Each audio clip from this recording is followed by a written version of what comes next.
everyone, and welcome to my review of Midnight Sun by Stephenie Meyer. So if you have been living under a rock, Midnight Sun is Twilight from Edward's point of view. If you don't know what Twilight is, this is not the review for you, because for most of it, it's going to be spoiler riddled. Without further ado, I'm going to start with reading the dedication, because the dedication tugged on my heartstrings, and that was immediately when I went, oh no, I'm screwed. This book is gonna hit me a lot harder than I thought it would. This book is dedicated to all the readers who have been such a happy part of my life for the last 15 years. When we first met, many of you were young teenagers with bright, beautiful eyes full of dreams for the future. I hope that in the years that have passed, you've all found your dreams and that the reality of them was even better than you'd hoped. I was just, oh my God, immediately, I was just like, oh, this is how it's gonna go. Great. Yep, great. This is how this is gonna go. It's going to kill me. So after that beautiful dedication, the video. So quickly, some things that I liked, some things that I didn't like. For the most part, I actually really liked Midnight Sun. I know it's not perfect. I know it's not the best literary thing out there, but it is exactly what I wanted it to be. It's fun, it's fast-paced, it's light, it's Twilight. It's what drew us all, it's what made all of us love it in the first place, just from Edward's point of view, which is really, really great. Having Edward be the protagonist in this is huge. I think it's huge because there's so many times where he's hiding stuff from Bella. He's, you know, being mean to her. He's being standoffish. Stuff is happening that he doesn't fully reveal to her. And so throughout it, you're just kind of like, does he even like her? Why is he being mean? Is something going on? Like, what's he thinking? So having that in this was game changer. All the times that he's rude, you get it. The times like in the Meadow when he all of a sudden freaks out and you're like, what's going on? You get it. His reaction to her finding out he's a vampire, you get it. And honestly, it was gold. It was everything I could have ever wanted it to be. Gonna be honest, which I don't even know what that is. I didn't even know what I wanted it to be, you know? But then reading it, I was like, oh, this is everything I could have ever wanted. And it's just, I think she did a spectacular job. Her writing has changed, obviously.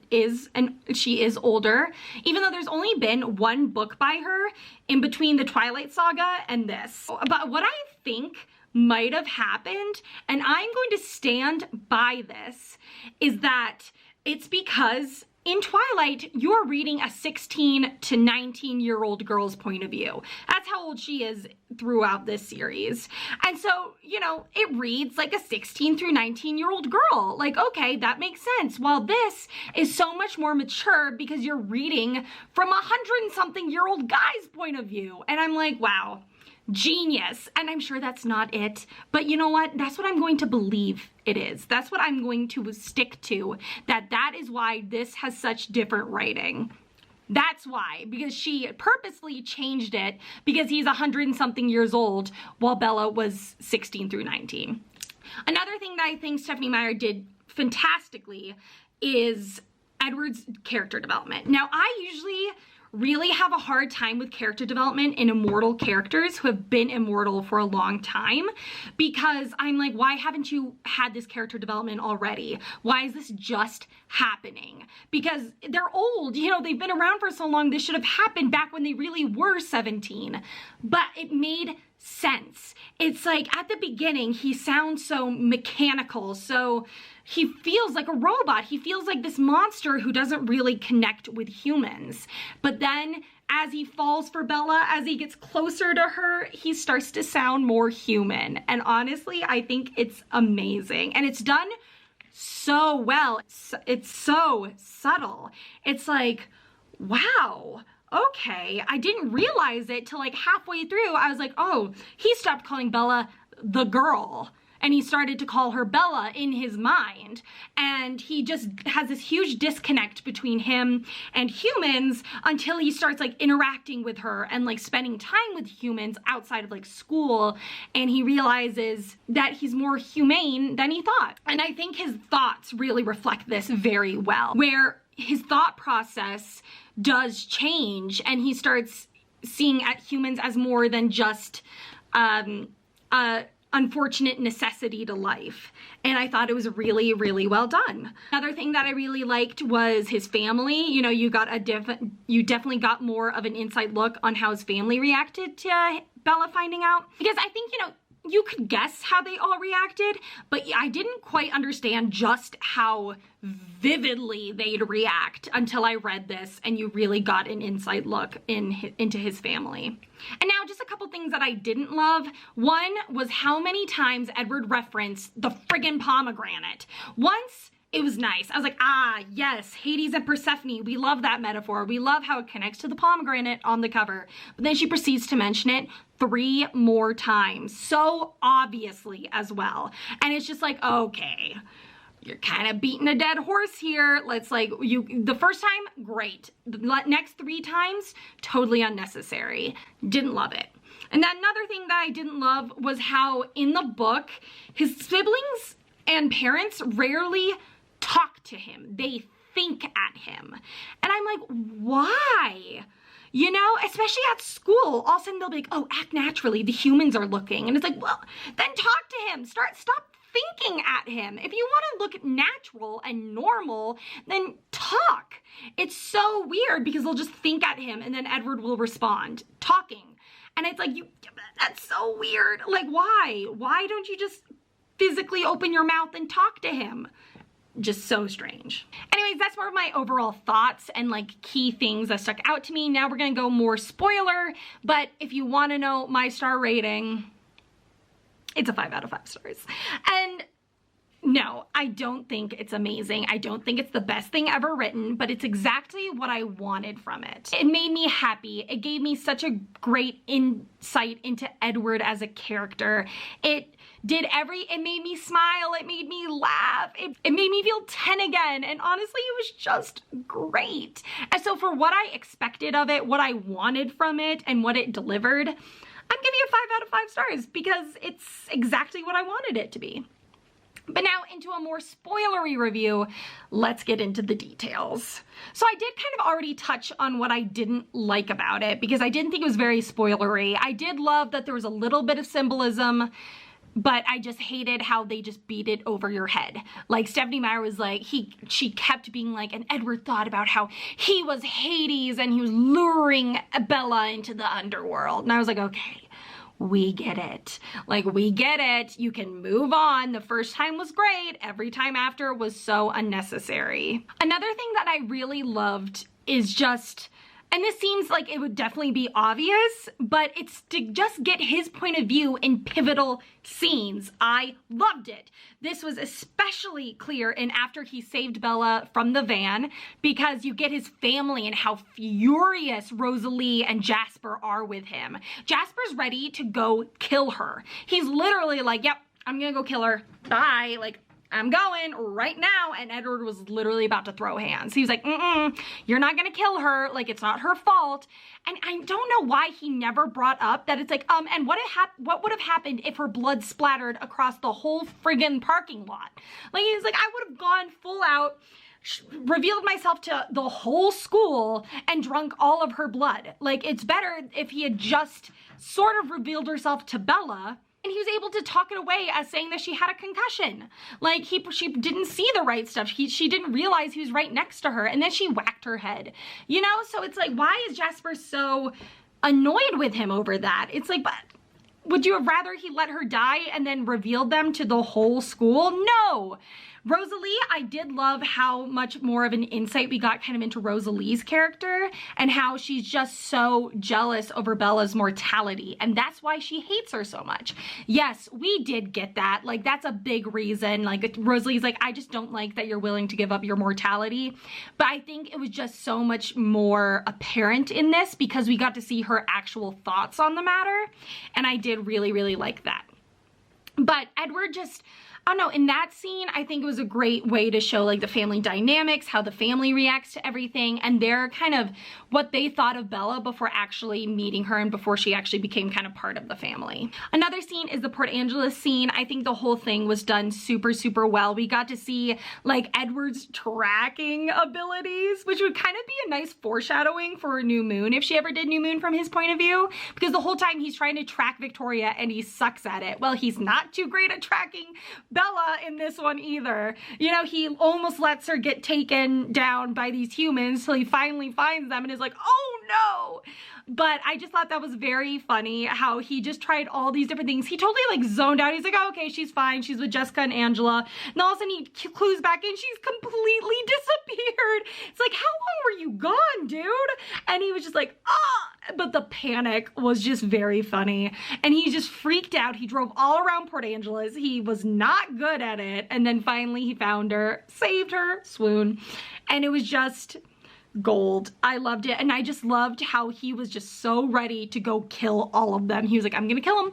I'm gonna kill him. I'm gonna kill him. But then he was like, oh wait, I can't leave Bella alone after that just happened.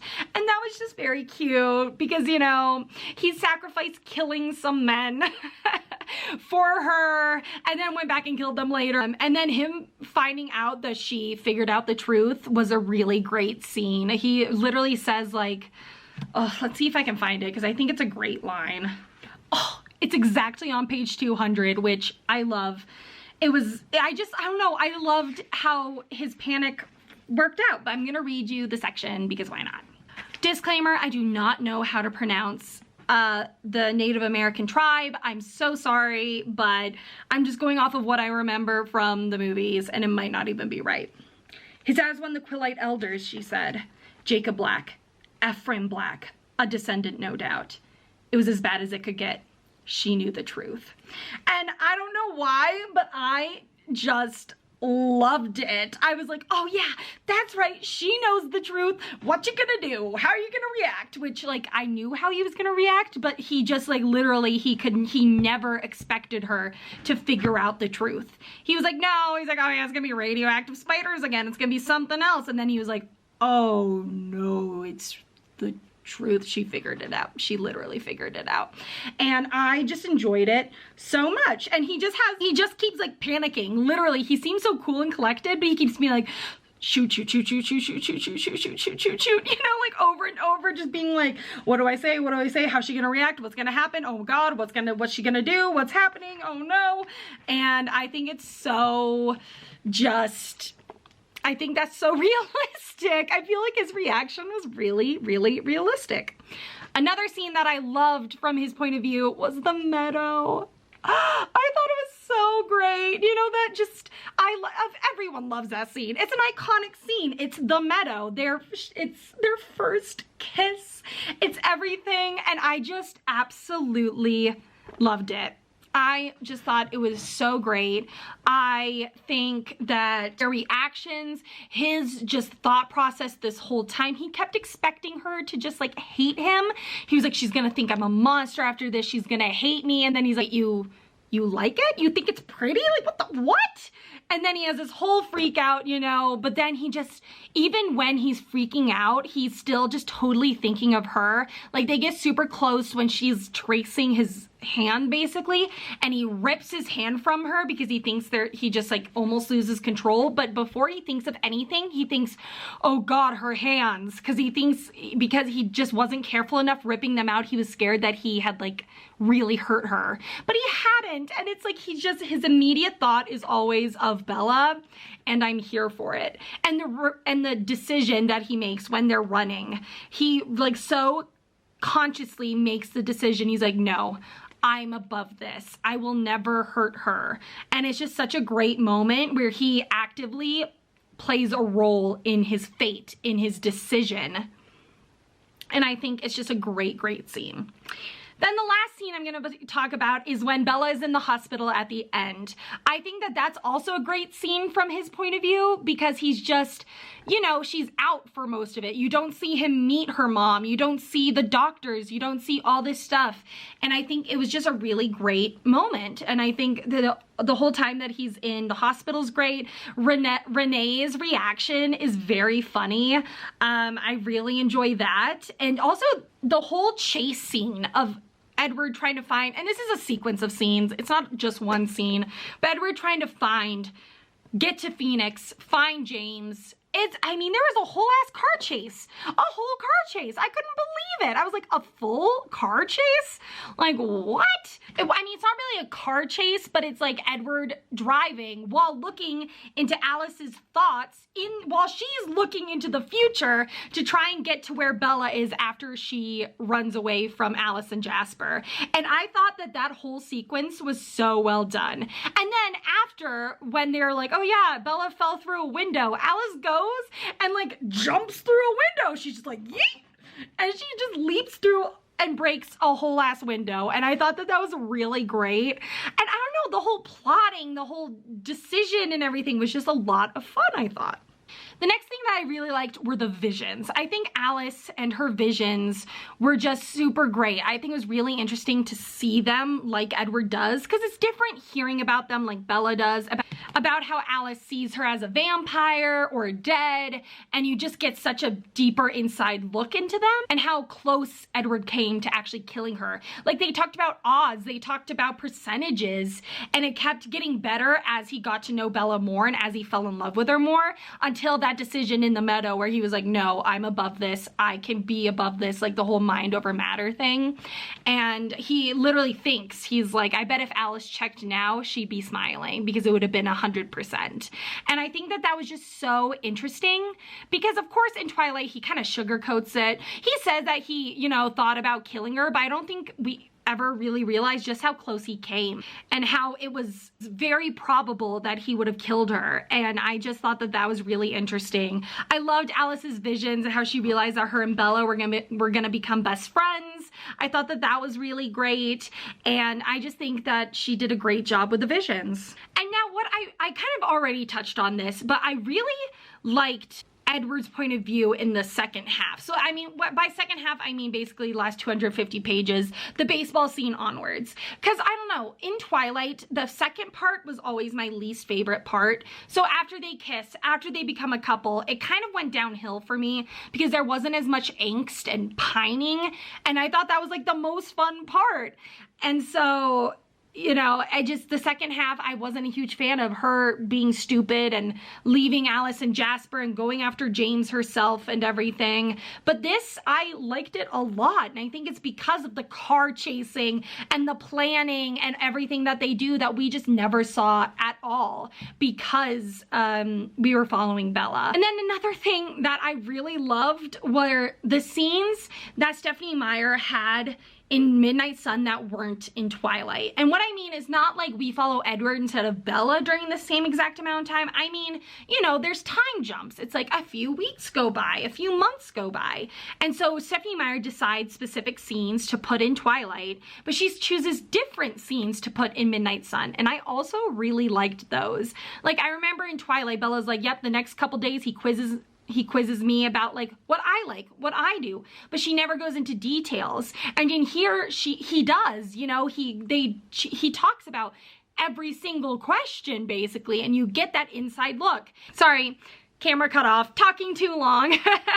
All right, and now the last thing I'm going to talk about is the angst. Oh man, was the angst so apparent in this. Edward is such an angsty boy.